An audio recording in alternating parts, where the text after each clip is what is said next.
Price the Lord. கர்த்தருடைய பரிசுத்த நாமம் மகிமைப்படுவதாக. இந்த நாளில் உங்களை சந்திக்கிறதுல நான் மிகுந்த மகிழ்ச்சி அடைகிறேன். கடைசி கால ஊழியத்தின் சார்பில் உங்களை நாங்கள் வாழ்த்துக்கிறோம். பாருங்க, கர்த்தருடைய வார்த்தை இப்படியாய் சொல்கிறது. மத்தேயு 28வது அதிகாரத்தில் 19வது வசனம், ஆகையால் நீங்கள் புறப்பட்டு போய் சகல ஜாதிகளையும் சீஷராக்கி பிதா குமாரன் பரிசுத்த ஆவியின் நாமத்தினாலே அவர்களுக்கு ஞான ஸ்நானம் கொடுத்து நான் அவர்களுக்கு கட்டளையிட்ட யாவையும் அவர்கள் கை கொள்ளும்படி அவர்களுக்கு உபதேசம் பண்ணுங்கள். இதோ உலகத்தின் முடிவறிந்த சகல நாட்களிலும் நான் உங்களுடனே கூட இருக்கிறேன் என்றார். ஆமென்.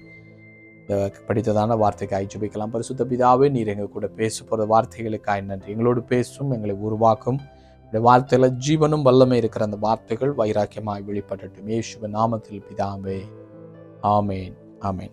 பாருங்க கர்த்தருடைய பிள்ளைகளை, இது நமக்கு தெரியும். இயேசு கிறிஸ்து கடைசியில், அதாவது மரித்து உயிரோடு எழும்பின பிறகு சீஷர்களை பார்த்து சொன்ன மிக மிக முக்கியமான ஒரு கட்டளை. என்ன கட்டளை என்று சொன்னால், நீங்கள் ஆகையால் நீங்கள் புறப்பட்டு போய், அதாவது புறப்பட்டு போக வேண்டும். சீஷர்களை பார்த்து சொன்னார். அன்றைக்கு எருசலேமில் இருந்தாங்க. ஆண்டவர் சொன்னார், அப்பா நீ என்ன செய், பரிசுத்த ஆவியின் அபிஷேகம் பெருகிற வரைக்கும், அல்லனா பிதாவுடைய வாக்குத்தத்தம் பெருகிற வரைக்கும் நீ எருசலேமை விட்டு போகாதே என்று சொன்ன அதே ஆண்டவர் தான் இப்போ சொல்றாரு, நீ புறப்பட்டு போ என்று சொல்கிறார். அப்படி என்று சொன்னால், அந்த அபிஷேகத்தை நீ பெற்றுக்கொண்டாய், கர்த்தரை அறிந்து கொண்டாய், கர்த்தரின் பிள்ளையாய் மாறிவிட்டாய், கர்த்தருடைய கிருபையை பெற்ற நீ என்ன செய்ய வேண்டுமா, புறப்பட்டு போக வேண்டும். இது யாருக்கு சொல்றாங்கன்னா, சீஷர்களை பார்த்து சொல்றாங்க. இன்றைக்கு சீஷர்கள் என்று சொன்னால் நீங்களும் நானும் சீஷர்களாய் இருந்தால் உங்களை என்னையும் ஆண்டவர் பார்த்து சொல்றார், புறப்பட்டு போ என்று சொல்கிறார். ஆமென். Praise the Lord. நீங்க நினைக்கலாம், பிரதர் நீங்க சீஷர்களாய் இருந்தால் அப்படின்னு சொல்றீங்க. உண்மை. அதை நான் இப்போ அடுத்து நம்ம பேசும்போது கர்த்தர் நம்மோடு கூட தெளிவாய் பேசுவார். அப்போது இன்றைக்கி பாருங்கள், அநேக ஜனங்கள் இருக்கிறாங்க இந்தியாவில். சுமார் அஃபிஷியலாக பார்த்தீங்கன்னா 2.5% கிறிஸ்தவர்கள் இருக்கிறாங்க. அன்அஃபிஷியலாக 5% தாண்டிடும் இந்தியாவில். இன்னும் பல உலக நாடுகளில் கிறிஸ்தவருடைய எண்ணிக்கை பார்த்தீங்கன்னா 300 கோடி கிறிஸ்தவர்கள் இருக்கிறாங்க. அதில் ஆவிக்குரியவங்க 100 கோடி இருப்பாங்க. மற்றவங்க எல்லாமே நாமினல் கிறிஸ்தவங்களாக இருக்கக்கூடிய மெயின்லைன் சபைக்காரங்க. அவங்களுக்கு ஒரு கிறிஸ்துவன்னா ஒரு சின்ன ஜஸ்ட் நேம்ஸே கிறிஸ்தவங்க, பேர் கிறிஸ்தவர்கள் என்று சொல்லலாம். ஆனால் ஆண்டவராக இயேசு கிறிஸ்து இன்னைக்கு உங்களை முன்ன எதற்காக அழைத்திருக்கிறார்? அவருடைய சீஷர் ஆகும்படிக்காகத்தான் கர்த்தர் உங்களை அழைத்திருக்கிறார்.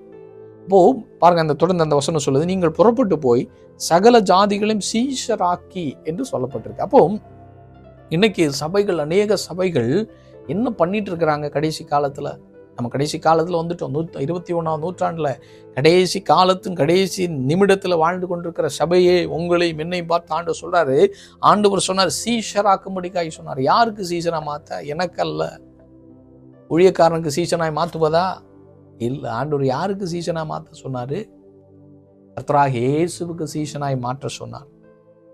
ஆனால் இன்னைக்கு நிறைய சபைகள் என்ன பண்ணிட்டு இருக்கிறாங்க, தனக்கு அடிமையாக்க மாற்றி கொண்டிருக்கிறாங்க. நிறைய சர்ச் பாஸ்டர்ஸ் ஆகட்டும், ஊழியக்காரங்க தனக்கு ஒரு கூட்டத்தை சேர்த்து கொள்ள வேண்டும், தனக்கு ஜால்ரா போடும்படிக்காக ஒரு கூட்டத்தை சேர்க்கணும், தனக்கு பணம் கிடைக்கும்படிக்காக, தனக்கு தன்னுடைய யூடியூப்பை பார்க்கும்படிக்காக, தனக்காக ஒரு கூட்டத்தனங்கள் இன்னைக்கு அநேகர் ஏற்படுத்தி கொண்டிருக்கிறாங்க. ஆனால் சிலர் அப்படி அல்ல, அநேகர் அப்படித்தான் செய்கிறாங்க. ஆனால் இன்றைக்கு ஆண்டவர் சொல்றாரு, என்ன செய்யணுமா, சகல ஜாதிகளையும் சீஷராக்க வேண்டும். இன்னைக்கு சபைகளில் பார்த்தீங்கன்னா விசுவாசிகள் நிறைய பேர் இருப்பாங்க.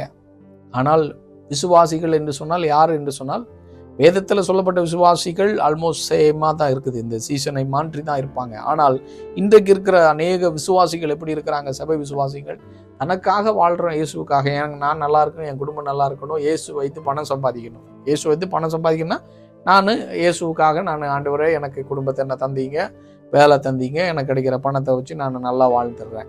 இதுதான் விசுவாசி கூட்டங்கள். இன்னைக்கு நிறைய பேர் இப்படி தான் இருக்கிறாங்க. இதுதான் எல்லாருக்கும் பிடிக்கும். கிறிஸ்தவனாய் வாழ்ந்து, அதாவது கிறிஸ்தவன் என்று சொல்கிற பேரே சீசனான அவங்களுக்கு தான் முதலாக அந்தியோக்கியா பட்டணத்தில், அந்தியோக்கியா சபையில் சீசன்கிற பேர், சீசனாய் இருந்தவர்களுக்கு தான் கிறிஸ்தவர்கள் என்கிற பேர் கிடைத்தது. ஆனால் இன்னைக்கு நிறைய பேர் கிறிஸ்தவர்கள் என்ற பேர் இருக்குது, ஆனால் உண்மையான சீஷர்களாக இல்லை. ஆனால் அவங்க சும்மா விசுவாசிப்பாங்க. ஆண்டவரை விசுவாசிக்கிறேன். எதுக்காக? இந்த உலகத்தில் சந்தோஷமாக வாழணும், உலகத்தில் எந்த பிரச்சனை இல்லாமல், கஷ்டம் இல்லாமல், நான் கேட்டதெல்லாம் நடக்கணும், நான் நினைச்சதெல்லாம் நடக்கும்படிக்காக கிறிஸ்தவர்கள் என்கிற போர்வையில் இன்னைக்கு விசுவாச கூட்டத்தில் நிறைய பேர் வாழ்ந்து கொண்டிருக்கிறதுனால இந்தியா இன்னைக்கு 5% இன்னைக்கு தடுமாறி கொண்டிருக்கிறது. உலகத்தில் நிறைய பேர் தடுமாறி கொண்டிருப்பதற்கான காரணம், இன்னைக்கு சீஷர்கள் கூட்டங்கள் குறைந்து கொண்டிருக்கிறது, விசுவாச கூட்டங்கள் மட்டும் பெருகி கொண்டிருக்கிறது. உண்மையான விசுவாசம் இருந்தால் தவறல்ல. பேர் விசுவாசிகள், பேருக்கு விசுவாசி நான், ஏன்னா இயேசுவை விசுவாசிக்கிறேன். எதுக்காக? எனக்கு நல்லது நடக்கும்படிக்காக? நோ. ஆனால் கர்த்தராகிய தேவன் இந்த கடைசி காலத்தில் என்ன எதிர்பார்க்கிறார் தெரியுமா? என்ன எதிர்பார்க்கிறார்னா, உண்மையான ஒரு சீசனாய் மாற வேண்டும் என்று சொல்லி கர்த்தர் விரும்பித்தான் ஆண்டவர் நம்மோடு கூட பேசி கொண்டிருக்கிறார். பாருங்க, லூக்கா 14வது அதிகாரத்தில் சீசனுடைய சில குவாலிட்டியை மட்டும் இன்னைக்கு பார்க்க போகிறோம். ஒரு சீசனாய் நீங்கள் மாற வேண்டுமானால், இல்லை நீங்கள் உண்மையாகவே பிரதர் நான் சீசனாக தான் இருக்கிறீங்க, நீங்கள் ஏன் இப்படிலாம் பேசுறீங்கன்னு நீங்கள் ஒரு வேளை நினைக்கலாம். நீங்கள் சீசனாக இருந்தீங்கன்னா இப்போவே கண்டுபிடிச்சலாம் நீங்கள் சீசனா இல்லையா என்று சொல்லி. பாருங்க, முதலாவதாக லூக்கா 14வது அதிகாரம் 26 இப்படியாய் கர்த்தருடைய வார்த்தை தெளிவாய் சொல்கிறது. 26, யாதொருவன் என்னிடத்தில் வந்து தன் தகப்பனையும் தாயையும் மனைவியையும் பிள்ளைகளையும் சகோதரரையும் சகோதரிகளையும் தன் ஜீவனையும் வெறுக்காவிட்டால் எனக்கு சீசனா இருக்க மாட்டான். இது ஆண்டவராக இயேசு கிறிஸ்து சீஷர்களை பார்த்து சொல்றாரு, அப்பா நீ சீசனா இருக்கணும்னு நான் விரும்புறப்பா, ஆனால் அதுக்கு முதல் குவாலிட்டி, நீ சீசனாய் மாற வேண்டுமானா முதல் குவாலிட்டி என்ன குவாலிட்டி? வெறுக்கிற ஒரு அனுபவம் இருக்க வேண்டும். யாரெல்லாம் இருக்கணுமா? தகப்பனை இருக்கணும், தாயை இருக்கணும், மனைவியை இருக்கணும், பிள்ளையை இருக்கணும், சகோதரர் இருக்கணும், சகோதரிகளை இருக்கணும். அப்போ நீங்கள் நினைக்கலாம், பிரதர் ஆண்டவர் இவ்வளோ கொடுமையான ஆண்டவரா, இவ்வளவு எல்லாரையும் வெறுத்து வாழ சொல்கிறாரு. நல்லவர்னு சொன்னோம், ஏசு நல்லவர் தான் சொல்கிறோம், ஏசு அன்புள்ளவர் தான் நம்ம சொல்லியிருக்கிறோம், என்ன ஏசு இப்படி சொல்கிறாரு அப்படின்னு நீங்கள் நினைக்கலாம். இதோடைய வெறுக்கிறது என்று சொல்லும்போது, இயேசு கிறிஸ்து இந்த உலகத்தில் வாழும்போது இயேசு ஊழியம் பண்ணி கொண்டிருந்தா பிதாவுடைய சித்தத்தை நிறைவேற்றி கொண்டிருந்த காலத்தில் அவருடைய தாயும் அவருடைய சகோதரன், அதாவது ரத்தம் சம்பந்தமான அல்ல, ஒன்று விட்ட சகோதரர் என்று சொல்வார்கள். அப்போது அப்படிப்பட்ட அவருடைய சகோதரன் வந்து இயேசுவை பார்க்கும்படிக்காக அவங்க வர்றாங்க. ஆனால் ஆண்டவராக இயேசு கிறிஸ்து என்ன செய்யல, அவங்கள பார்க்கல.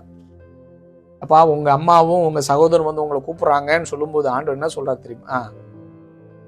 எனக்கு யார் சகோதரன், யார் எனக்கு தாய் என்று சொன்னால், கர்த்தருடைய வசனத்தின்படி நீங்கள் யாரெல்லாம் உண்மையாக இருக்கிறீர்களோ, என்னுடைய வார்த்தைக்கு யாரெல்லாம் கீழ்ப்படுகிறார்களோ அவர்கள்தான் எனக்கு தகப்பனும் அல்ல தாயுமா இருக்கிறீர்கள் என்று சொல்லி அன்றைக்கு அந்த நேரத்தில் அவங்க கூப்பிடும்போது அவங்க போகலை. ஏனென்று சொன்னால் அவங்களுடைய ஃபர்ஸ்ட் ப்ரையாரிட்டி ஆண்டவருக்கு தான் ஃபர்ஸ்ட் ப்ரையாரிட்டி. அப்படி என்று சொல்லும்போது நம்முடைய தாயும் தகப்பனும் சில நேரத்தில் தேவ சித்தத்துக்கு எதிராக செயல்படும் போது நம்ம அவர்கள் சொல்ற ஆலோசனையை வெறுக்க வேண்டும், அவர்கள் சொல்றதுக்கு நான் கீழ்ப்படியக்கூடாது. அந்த நேரத்தில் அது உங்களுக்கு தெளிவாக இது தேவன் தான் சொல்லுகிறார் என்று சொல்லி தெளிவு இருக்குமானால் அந்த நேரத்தில் என்ன செய்யணும்? அந்த நேரத்தில் அவர்கள் சொல்ற ஆலோசனை, அவர்கள் சொல்ற காரியங்களை நம்ம என்ன செஞ்சிடும்? வெறுத்து, அவங்கள வெறுக்கணும்னு சொல்லலை, அவர்கள் தேவ சித்தத்துக்கு எதிராக சொல்லும்போது, ஒருவேளை மனைவி சொல்லுவாங்க தேவ சித்தத்துக்கு எதிராக காரியங்களை பேசும்போது நீங்க என்ன செய்யணும்? ஐயோ என் மனைவி சொன்னாலே அல்லனா கோச்சுக்குவாளேன்னு சொல்லிட்டு தேவனுக்கு விரோதமான காரியத்தை நீங்க என்ன செஞ்சிடக்கூடாது, மனைவிக்காக செஞ்சிடக்கூடாது. அந்த நேரத்தில் என்ன செய்யணும்?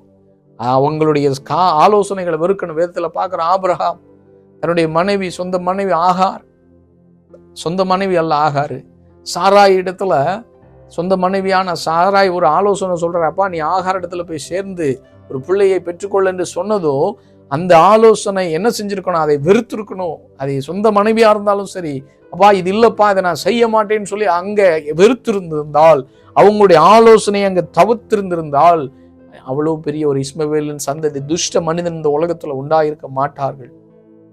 அதுதான் அங்க சொல்லப்படுது. அப்படி என்று சொன்னால் எந்த பெற்றோர் ஆகட்டும், எந்த மனைவி ஆகட்டும், எந்த பிள்ளை ஆகட்டும், தேவ சித்தத்திற்கு ஒருவர் தடையா வந்தா அதை நீங்களும் நானும் வெறுக்க வேண்டும், அதுக்கு நீங்கள் எதிர்த்து நிற்க வேண்டும் என்று சொல்லி கர்த்தர் சொல்லுகிறார். அதை தான் ஆண்டவர் சொல்றார், வெறுக்கும்படிக்காக சொல்றார். அதுக்கு மட்டும் அது இல்லாம நான் வேண்டாம் எல்லாரும் வேண்டாம்னு சொல்லிட்டு நான் வெறுத்து போனா திருமணம் பண்ணாம தனியா காட்டுல வாழணும், அது ஆண்டவர் சொல்ல. அப்படி ஒரு கூட்டத்தை ஆண்டவர் அழைத்திருக்கிறார். அவர்களுக்காக ஆண்டவர் துதிக்கிறேன்.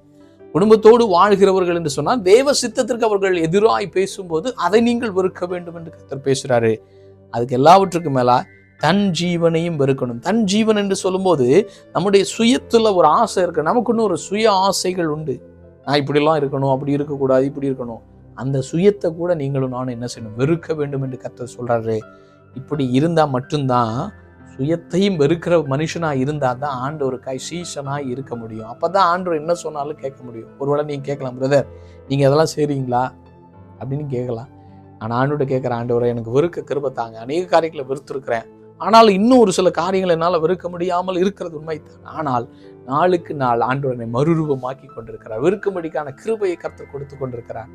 சிலவங்களுக்கு இப்படி இருந்தால் தான் நான் சாப்பிடுவேன், ஃபுட்டு இப்படி தான் இருக்கணும், அதெல்லாம் இல்லை. அதெல்லாம் ஆண்டவர் வெறுக்க வைத்துட்டாரு. இன்னும் சில காரியங்கள் வெறுக்க முடியாத சில காரியங்கள் உண்டு.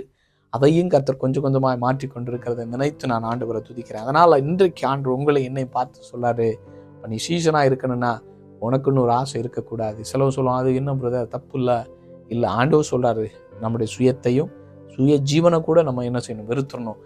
சீசர்கள் அப்படி வாழ்ந்தாங்கங்க. பேதுரு அப்படி தன் ஜீவனையை வெறுத்ததுனால தான் கடைசியில் என்ன பண்ணாரு, இரத்த சாட்சியா மரித்தாரு. சிலுவையில் என்ன பண்ணாரு, இயேசு கிறிஸ்துவை சிலுவையில் அவரு கூட அவர் மாதிரி நான் மரிப்பதற்கு பாத்திரவான் இல்லைன்னு சொல்லி தலைகளாய் சிலுவையில் மரித்தார். ஏன்? தன்னை ஜீவனையும் அவர் வெறுத்ததுனால அப்படியெல்லாம் செய்ய முடிந்தது. அதனால தான் அவங்களை கொண்டு பெரிய காரியங்களை கர்த்தர் செய்தார். முதலாவது வெறுக்கணும். ரெண்டாவது என்ன செய்யணுமா, 27வது வசனம், தன் சிலுவையை சுமந்து கொண்டு எனக்கு பின் செல்லாதவன் எனக்கு சீசனாய் இருக்க மாட்டான். அப்படி என்று சொன்னால் ரெண்டாவது காரியம் என்னவென்றால், சிலுவையை எடுக்கிற ஒரு அனுபவம். சிலுவை என்று சொன்னால் என்ன, பாடுகள், அவமானம், நிந்தனை, கண்ணீர்கள், இதெல்லாம் ரெடியா இருக்கணும். சிலுவை எடுப்பதற்கு நான் சிலுவையெல்லாம் எடுக்க மாட்டேன், ஆனால் கிறிஸ்தவனா நான் வாழ்வேன் அப்படின்னா நீங்க விசுவாச கூட்டத்தில் இருக்க முடியும், ஆண்டவருடைய வருகையில் போக முடியாது.